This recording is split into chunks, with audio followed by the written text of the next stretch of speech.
ఇప్పుడు అసలు నాగదోషం అంటే ఏమిటో చెబుతున్నా విను. కొంతమందికి అష్టమ కుదుడు సప్తమ కుదుడు ఉంటే అటువంటి వాళ్ళకి నాగదోషం ఉన్నట్టే జాతకంలో. మరికొంతమంది ఇళ్లలోకి పాములు వస్తే, అంటే అన్ని పాములు కాదు, త్రాచు పాముల్లో కొన్ని జాతి సర్పాలు ఉంటాయి, చాలా గొప్ప సర్పాలు. ఆ సర్పాలను చంపితే భయంకర దోషం వస్తుంది.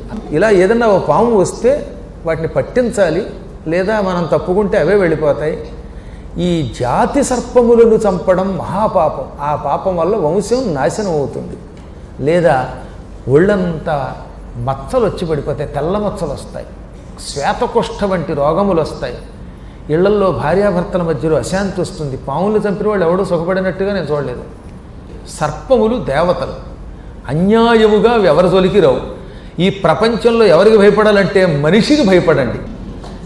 అందువల్ల ఎప్పటికైనా ఈ మనిషికి మనిషే శత్రువు తప్ప ఇంక ఏదీ శత్రువు కాదు. ఈ పాముల్ని చంపితే సర్పదోషాలు వచ్చి పడిపోతాయి, భయంకరమైనవి. అలాగే పాముల పుట్టలు తవ్వడం, పాములున్న చోట వాటిని ఆక్రమించి ఇళ్ళు కట్టడం, కొంతమంది పాములు గుళ్ళు పీకేసి అక్కడ కూడా ఆక్రమించుకుంటూ ఉంటారు. ఇవన్నీ మహాపాపాలు. కొన్ని స్థలాల్లో పాముల పుట్టలు ఉంటాయి కదా, ఆ పాముల పుట్టలో ఉన్నటువంటి స్థలములు మనవైనా సరే ఆ కాస్త పుట్ట ఉన్న స్థలం వదిలేయండి. అప్పుడు మా బాలకృష్ణ గారు ఉన్నారు, నాకు మంచి ఆత్మీయ శిష్యుడు. వాళ్ళ పొలంలో ఓ ప్రాంతంలో పాముల పట్లు ఉండేవి. 200 గజాల స్థలం, ఆ కాస్త స్థలం ఆయన ఏం చేశారంటే చుట్టూ కాంపౌండ్ వాళ్ళు కట్టేసి దాన్ని, ఇక్కడ పాము పట్లు ఉన్నాయి, ఇది మనం దున్నద్దు, భవిష్యత్తులో ఎవరికి ఇవ్వద్దు అని అక్కడ గుడికి ఇచ్చేశారు. అదొక నాగేంద్రుడి గుడి కింద ఇప్పటికీ ఆ తోటలో ఉండిపోయింది. దానికి అర్చకుడు ఉండి దాన్ని సేవ చేసుకున్నాడు. అంటే ఈ 200 గజాల వల్ల మనకి రేపు పొద్దున ఏదో లాభం వస్తుంది అనుకుంటాం, కానీ లాభం కాదు, దుఃఖం వస్తుంది. నాకు అందుకే ఆ బాలకృష్ణ గారి మీద అంత అభిమానం కలిగేది. వాళ్ళ తోటలో ఎప్పుడు కూడా స్థలం వదిలేశారు చూడండి, కావాలంటే ఏలూరులో. కొన్ని విషయములలో మనం చాలా జాగ్రత్తగా ఉండాలి. సర్పములున్న స్థలం మనం పంట పొలంగా వాడరాదు. దేవతల కోసం, గుడి కోసం అట్టే పెట్టండి. వాటిని చంపడం పాపం, వాటిని ఆక్రమించుకోవడం పాపం, వాటి సొమ్ము తినడం పాపం.